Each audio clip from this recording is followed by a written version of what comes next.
आपको बता दें कि सुप्रीम कोर्ट के आदेश के बाद में सीबीआई की तरफ से रिपोर्ट सबमिट कर दी गई है आज, और इसी के साथ में उस रिपोर्ट में कई चौंकाने वाले खुलासे हुए हैं। जांच लगातार आगे बढ़ रही है और माना जा रहा है कि जल्द सब कुछ साफ होने वाला है इस पूरे मामले को लेकर। देखिए इस रिपोर्ट में।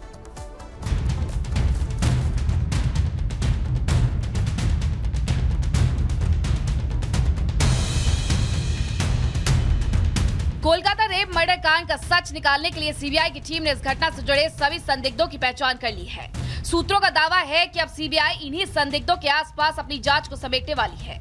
सीबीआई इन्हीं किरदारों के बयान के आधार पर वारदात की कड़ियां जोड़ने जा रही है। बताया जा रहा है कि सुप्रीम कोर्ट में दाखिल रिपोर्ट में सीबीआई ने वारदात से जुड़े किरदारों का जिक्र किया है। सीबीआई की लिस्ट में करीब 25 किरदारों के नाम का जिक्र है। इन किरदारों से पूछताछ के आधार पर जांच की दशा दिशा तय होगी। इस लिस्ट में डॉक्टर, मेडिकल स्टाफ से लेकर परिवार तक का नाम है। देखिए, कोर्ट के पास कई एंगल हैं देखने के।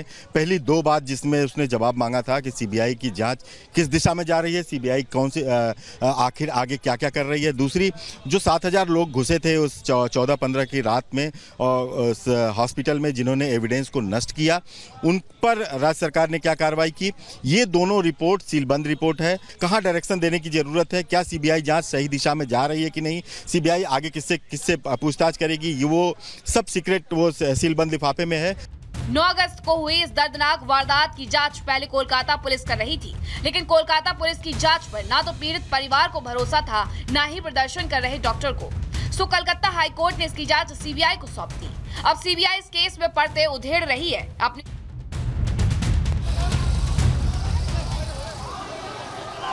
तो तस्वीरें दिखा रहे हैं आपको हम कलकत्ता की सड़कों पर, जहां पे देख रहे हैं आप कि जो रूपा गांगुली से लेकर तमाम जो नेता है बंगाल बीजेपी की, उनसे बात करने की कोशिश करेंगे हम और बताने की कोशिश करेंगे कि ये किस तरीके से अब ये मामला आगे बढ़ने वाला है।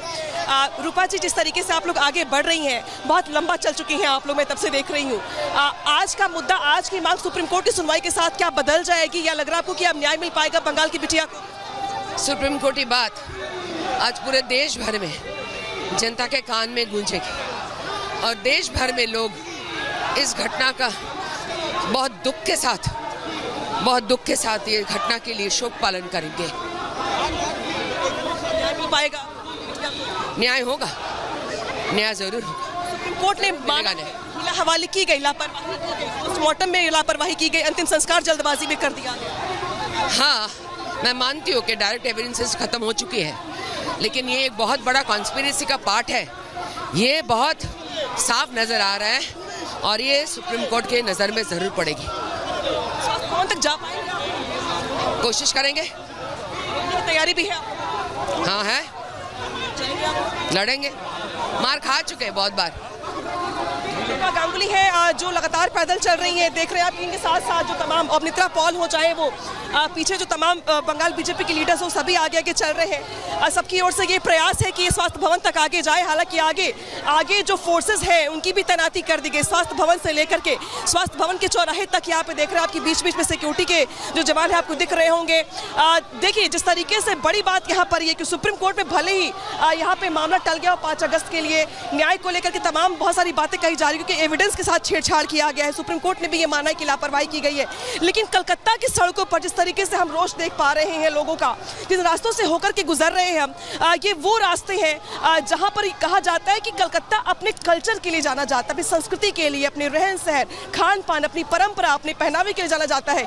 लेकिन जब उसी बंगाल की अस्मिता पे सवाल खड़े होते हैं तो बंगाल की महिलाएं और बंगाल के लोग कुछ ऐसे सड़कों पर नजर आते हैं जहां पे लोगों के पैर रखने की जगह नहीं मिलती है। और आज कुछ ऐसा ही दिखाई दे रहा है, जहां पर देख सकते हैं आप कि बंगाल की सड़कों पर, कोलकाता की सड़कों पर यहाँ पे जो महिलाएं हैं हाथों में वी वांट जस्टिस के नारे लगा रही है, यहाँ पे तख्तियां लेकर चल रही है। कुछ लोगों के हाथों में फांसी का फंदा है, कुछ लोगों के हाथों में हथकड़ियां हैं, कुछ लोगों के हाथों में अपने अपने तरीके से लिखे हुए लाइनें हैं, वन लाइनर है, बैनर है, कुछ बांग्ला में लिखे हुए हैं, कुछ हिंदी में लिखे हुए हैं, कुछ इंग्लिश में लिखे हुए हैं, लेकिन भावनाएं सबकी एक है। सबके कहने का मतलब सिर्फ एक है कि बंगाल की बिटिया को, कोलकाता की बिटिया को न्याय मिलना चाहिए। भले ही सरकार की ओर से हीला हवाली करने का प्रयास किया गया, मामले को दबाने का प्रयास किया गया, पुलिस की ओर से लापरवाही की गई, लेकिन अब ये नहीं चलेगा। और ये देखिए इन शख्स के पास, यहाँ पे ये देखिए आप भाई साहब, ये हथकड़ी लेकर के चल रहे हैं, इसका क्या मतलब? इसका मतलब सारा दुनिया नहीं, पूरा वर्ल्ड बता रहा है।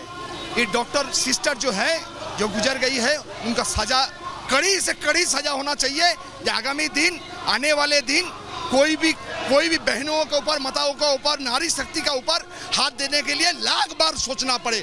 ये अदालत से हम लोग अनुरोध करते हैं। अपना काम कर रही, कानून अपना काम कर रहा है, लेकिन आप लोग सड़कों पर दिखाई दे रही हैं। इसका मकसद क्या है, क्या संदेश देना चाहते हैं आप? बंगाल खत्म हो चुका है दीदी। बंगाल और बंगाल नहीं रहा। ये रविंद्रनाथ टैगोर का बंगाल है, नेताजी सुभाष चंद्र बोस का बंगाल है, स्वामी विवेकानंद जी का बंगाल है। वो बंगाल नहीं रहा। यहाँ पर लक्ष्मी को दहन किया जाता है, लक्की भंडार देता है। लक्की भंडार मत दो, लेकिन लक्की का रखा करो। वो माताएं हैं, बहनें हैं, हमारा राखी कौन बंधेगा? आपके पास वापस लौटेंगे। लगातार इस खबर पर भी हमारी नजर बनी है। बड़ी खबर दर्शकों को बता दें, जहां बताएं लेह में बहुत बड़ा हादसा हुआ है। 6 लोगों की मौत हो गई है। बताया जा रहा है यात्री बस खाई में गिरने से ये बड़ा हादसा, 6 लोगों की मौत की खबर मिल रही है। वहीं घायलों को अस्पताल में भर्ती कराया गया। तस्वीरें हम आपको दिखा रहे हैं। ये बस खाई में गिर गई और इसके चलते 6 लोगों को जान गंवानी पड़ी। बहुत बड़ा ये हादसा लेह में सामने आया है। हालांकि बस किस वजह से गिरी, अनियंत्रित होकर गिरी या किस वजह से गिरी, इसको लेकर भी और जानकारी का इंतजार है।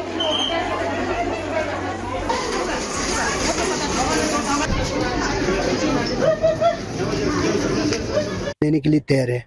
और मैं साथ ही साथ आर्मी एयरफोर्स को मैं बहुत बहुत धन्यवाद देना चाहूँगा।